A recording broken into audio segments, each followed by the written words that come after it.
हाय, मैं हूं CA Gaurav Sabharwal 18 commerce academy Indore से और मैं आपसे शेयर करने वाला हूं 5 reasons why CA might not be a course for you. मतलब 5 ऐसी चीज़ें जो आपको कंसिडर करनी चाहिए before you choose chartered accountancy course. आइए बात करते हैं। Welcome to career Tuesdays on the move. यहाँ पर हम करियर और मोटिवेशन से रिलेटेड अनबायस्ड वीडियोस बनाते हैं। Welcome back. बहुत समय पहले जब मैं अपने करियर का डिसीजन लेने लगा था तो मैं एक बहुत ही सक्सेसफुल चार्टर्ड अकाउंटेंट से मिला। उन्होंने मुझे कुछ ऐसी बातें बताई जिससे सीए कोर्स को लेकर के थोड़ा बहुत मैं चिंतित हुआ और थोड़ा एक्साइटेड भी हुआ। बेसिकली उन्होंने मेरे को एक रियलिटी चेक दिया जिससे मुझे ये रियलाइज हुआ कि मेरी सीए की जर्नी आगे चल करके कैसी हो सकती है, और उस चीज को भी कंसिडर करते हुए यानी कि एक लॉन्ग टर्म व्यू लेते हुए मैंने अपना डिसीजन लिया सीए करने का। और आज वही चीजें मैं आपसे शेयर करने वाला हूँ। शुरू करें इससे पहले आपको एक छोटा सा डिस्क्लेमर देना चाहता हूँ। देखें, I am a proud chartered accountant and मैं बहुत खुश हूँ और इन्जॉय करता हूँ इस कोर्स से मिलने वाली क्रेडिबिलिटी और रिस्पेक्ट को। ये वीडियो बिल्कुल भी आपको डिस्करेज करने के लिए नहीं है, सिर्फ आपको एक लॉन्ग टर्म व्यू देने के लिए है, जिसे जानने के बाद अगर आप अपना सीए करने का डिसीजन लेंगे तो वो डिसीजन पक्का होगा, स्ट्रांग होगा। चले इसी नोट के साथ शुरू करते हैं। सबसे पहला रीज़न जिसकी वजह से आपको सीए चूज़ नहीं करना चाहिए और वो है वीक मोटिवेशन। अब वीक मोटिवेशन का क्या मतलब है? देखिए, अक्सर हम ऐसी बातें सुनते हैं लोगों से कि सीए का कोर्स कर लिया आपने तो लाइफ सेट हो गई, शर्मा जी का बेटा कर रहा है इसलिए हम भी कर लेते हैं, हमारा बेस्ट फ्रेंड या इंटेलिजेंट फ्रेंड सीए कोर्स को कर रहा है इसलिए हम कर लेते हैं, अकाउंट्स हमें बहुत अच्छा लगता है इसलिए हम सीए को कर लेते हैं। और ये जो मोटिवेशंस होती हैं सीए के कोर्स को करने के लिए, ये आपको सीए कोर्स में एनरोल करने तक मदद कर सकती हैं। हो सकता है सीए फाउंडेशन भी आप क्लियर कर जाएं, बट उसके बाद कहीं ना कहीं ये मोटिवेशन फीकी पड़ जाती है, जिसके बाद आप आगे आने वाले चैलेंजेस को ठीक से झेल नहीं पाते हैं।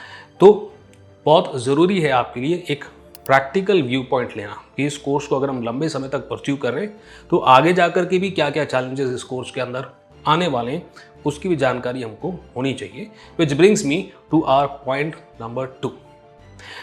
अब लास्ट में हमने बात कहा था भी कई सारे स्टूडेंट्स को ऐसा लगता है हम अकाउंट्स हमें अच्छा लगता है तो क्यों ना हम सीए कर लें, क्योंकि वहाँ पर भी तो अकाउंट्स होता है।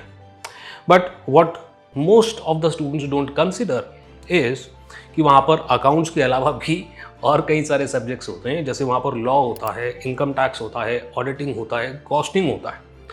देखिए, ये बात बिल्कुल क्लियरली और कॉन्फिडेंटली मैं आपको कह सकता हूँ कि कोई भी स्टूडेंट को सीए के अंदर पढ़ाए जाने वाले सारे सब्जेक्ट्स पसंद नहीं आते। कुछ स्टूडेंट्स को जेन्युइनली अकाउंट्स में इंटरेस्ट होता है, उसमें अच्छा भी परफॉर्म करते हैं, बट बाकी सब्जेक्ट्स भी तो हैं। अकाउंट्स है, उसके अलावा ऑडिटिंग है, कॉस्टिंग है, कई सारे ऐसे सब्जेक्ट्स होते हैं जिसके अंदर स्टूडेंट्स जेन्युइनली वीक होते हैं। इवन सीए क्लियर करने के बाद वो एडमिट करते हैं कि नहीं नहीं ये सब्जेक्ट्स हमको ठीक से नहीं आते थे। मेरा बस ये कहना है कि आप अपने आप को मेंटली जो है प्रिपेयर कर लें कि हमें भले ही अकाउंट्स बहुत पसंद है और उस वजह से हम सीए को चूज़ कर रहे हैं, बट सीए के अंदर और भी कई सारे सब्जेक्ट्स हैं जो शायद हमें पसंद आए और हो सकता है उनमें से कुछ सब्जेक्ट्स हमें पसंद ना भी आए। तो ये सोच लें, ये मेंटली अपने आप को तैयार रखें जब आप इस कोर्स के अंदर एंटर करते हैं। चलो जी, तो आते हैं पॉइंट नंबर 3 की तरफ, which is lack of patience. इसके बारे में बात करें इससे पहले एक छोटी सी इल्तिजा। अगर अभी तक आपको ये वीडियो जो है थोड़ी इंसाइटफुल लगी और इसी तरह की वीडियोस करियर से रिलेटेड आप लगातार देखना चाहते हैं तो चैनल को सब्सक्राइब नहीं किया तो अभी तक सब्सक्राइब जरूर कर लें, वीडियो को लाइक करना मत भूलिएगा। फिलहाल आगे बढ़ते हैं। Lack of patience. अब ये जो पेशेंस है ना, इसकी कमी स्टूडेंट्स में अक्सर देखी गई है। होता ये है कि सीए जैसे कोर्स के अंदर इतना वास्ट कोर्स होता है, इतना एंगेज आप हो जाते हैं कि ज़्यादातर स्टूडेंट्स की यहाँ पर फिर कोई सोशल लाइफ बचती नहीं है। भाई कम से कम आपके यहाँ पे 5 साल तो लगने हैं। अब देखिए, मैं एक इंट्रोवर्ट हूँ। अब मैं कहीं बहुत सारा भीड़ में जाता हूँ तो मेरे को समझ में नहीं आता कि किससे क्या बात करनी। बट एक मेरे जैसा इंट्रोवर्ट भी अपनी लिमिट को रीच कर गया था। मुझे भी एक टाइम लगने लगा था कि नहीं नहीं मेरे को अब दोस्तों से मिलना ही है, बहुत पढ़ाई हो गई। कई सारे स्टूडेंट्स इसी चीज़ को झेल नहीं पाते, इस ड्यूरेशन ऑफ द कोर्स को झेल नहीं पाते, और अब देखा जा रहा है कि कई सारे लोग ACCA, CMA, USA जैसे अलग अलग कोर्सेज के अंदर शिफ्ट कर रहे हैं सीए को छोड़ करके, जो दिखाता है कि उन स्टूडेंट्स के अंदर इस कोर्स में बने रहने का पेशेंस नहीं था। तो ये बात को भी आपको फैक्टर इन करना है अपने डिसीजन मेकिंग के लिए। ये एक लंबा लॉन्ग ड्यूरेशन का कोर्स है। अगर आपके अंदर उतना पेशेंस नहीं है 5 साल से 6 साल पढ़ने का, तो शायद ये कोर्स आपके लिए सही नहीं है। ऐसा आप शुरू में डिसाइड कर लें तो आपके लिए बेटर होगा। और अगर आप इस कोर्स में घुस रहे हैं तो तैयार रहें एक लंबे समय तक पढ़ाई करके अपने करियर को बनाने के लिए। चलिए जी, बात करते हैं पॉइंट नंबर 4 की, which is the difficulty level. ये सबसे अंडररेटेड रीज़न है। आप जब सीए के अंदर घुसने लगते हैं तो आपको 100 लोग बताने वाले होते तो हैं कि सीए एक डिफ़िकल्ट कोर्स है, बहुत कम रिजल्ट आता है, बट हम इसको कहीं ना कहीं साइड कर देते हैं और फिर भी इस कोर्स के अंदर घुस जाते हैं। देखिए, ये डिफ़िकल्ट होने का कारण ये है कि यहाँ पर ना कोर्स जो करिकुलम है बहुत वास्ट होता है। प्लस इंडियन कोर्सेज के अंदर सीए, सीएफ, सीएमए इंडिया, इसके अंदर एक खास बात होती है जिसको हम कहते हैं ग्रुपिंग सिस्टम। सब्जेक्ट भले ही आसान हो, बट यहाँ पर आपको 4-4 सब्जेक्ट एक साथ देने होते हैं, एक साथ क्लियर भी करने होते हैं। अगर एक भी सब्जेक्ट क्लियर नहीं होता है तो ग्रुपिंग सिस्टम के कारण आपको चारों पेपर दोबारा देने पड़ जाएंगे और ये इनक्रेडिबली कोर्सेज को टफ बना देता है। अगर हम सीए की बात करें तो सीए के अंदर जब सीए फाउंडेशन या सीए इंटरमीडिएट लेवल भी आप क्लियर करते हैं तो भी श्योरिटी नहीं है कि सीए फाइनल को आप झेल पाएंगे, क्योंकि सीए इंटरमीडिएट और सीए फाइनल की डिफ़िकल्टी लेवल में बहुत बड़ा फ़र्क होता है। कोर्स वास्ट होता है और ग्रुपिंग सिस्टम होने की वजह से डिफ़िकल्टी और कहीं गुना बढ़ जाती है जब आप सीए इंटरमीडिएट से सीए फाइनल की तैयारी करना शुरू करते हैं। तो अब मैं आपको ये डराने के लिए नहीं बोल रहा हूँ, मैं सिर्फ आपको एक रियलिटी चेक दे रहा हूँ। देखिए, जब मुझसे भी पूछा गया था, जो सीए से मैं बात करने गया था, तो उन्होंने भी पूछा था कि डिफ़िकल्ट है, कर पाओगे? और बिना सोचे समझे मैंने कह दिया था कि हाँ, मैं कर लूँगा, बिकॉज मेरे में थोड़ा उस चीज़ को लेकर के कॉन्फिडेंस था। मेंटली अपने आप को मैंने तैयार कर रखा था और वही मैं आपको भी कहूँगा, अपने आप को मेंटली प्रिपेयर कर लें। आसान नहीं होगी जर्नी, मुश्किल है। तो अगर आपको ऐसा लगता है कि नहीं, बहुत ज़्यादा डिफ़िकल्ट कोर्स, हम नहीं घुसना चाहते उसमें, तो yes, this course might not B for you. चलिए जी, अब बात करते हैं पॉइंट नंबर 5 की, विच इज़ आर्टिकलशिप। अब सीए एक ऐसा कोर्स है जिसके अंदर एक सर्टेन लेवल पे पहुंचने के बाद आपको पढ़ाई के साथ साथ अपनी आर्टिकलशिप यानी कि काम भी शुरू करना होता है।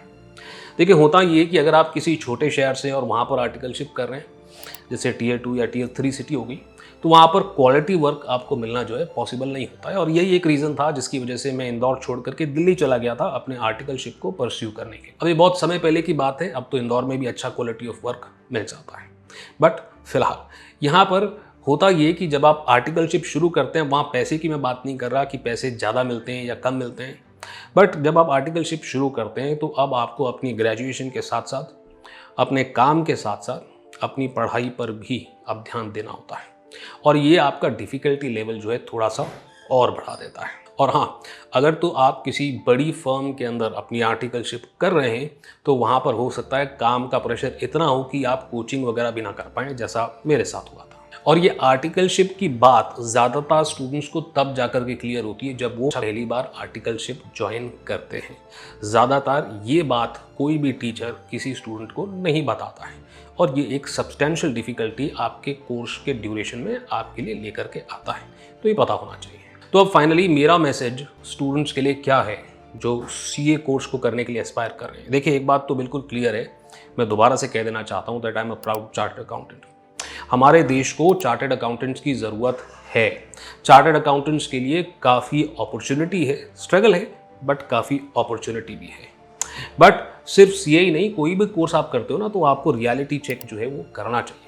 देखिए, सीएफए के ऊपर भी मैंने एक वीडियो अभी कुछ समय पहले बताई थी, भाई अगर ये 5 चीज़ें अगर आप नहीं चाहते तो फिर सीएफए आपके लिए सही कोर्स नहीं है। और इसी तरीके से मैंने सीए के लिए भी आपके लिए एक वीडियो बना दी है। अगर आप चाहते हो कि किसी और कोर्स के लिए मैं बना दूं तो एक कमेंट में मुझे ये ज़रूर बताइएगा कि why dash course is not for you. अब मैंने डैश बोला है, आप कोर्स का नाम लिख दें कि कौन सा ऐसा कोर्स है जिसके लिए रियलिटी चेक आप चाहते हैं, जिसके बारे में आपको वो चीज़ें पता होनी चाहिए इससे पहले कि उस कोर्स का डिसीजन आप लें। एक बात मैं आपको और बता दूं कि इसी हफ्ते एक वीडियो और आने वाली है जिसके अंदर मैं आपको 5 रीजंस बताऊंगा कि क्यों आपको सीए करना चाहिए। उसके लिए इंतज़ार करें। सब्सक्राइब नहीं किया अभी तक तो सब्सक्राइब कर लें, वीडियो को लाइक करना मत भूलिएगा। मैं यानी कि सीए गौरव सब्रवाल आपसे मिलूंगा। That's right, next video.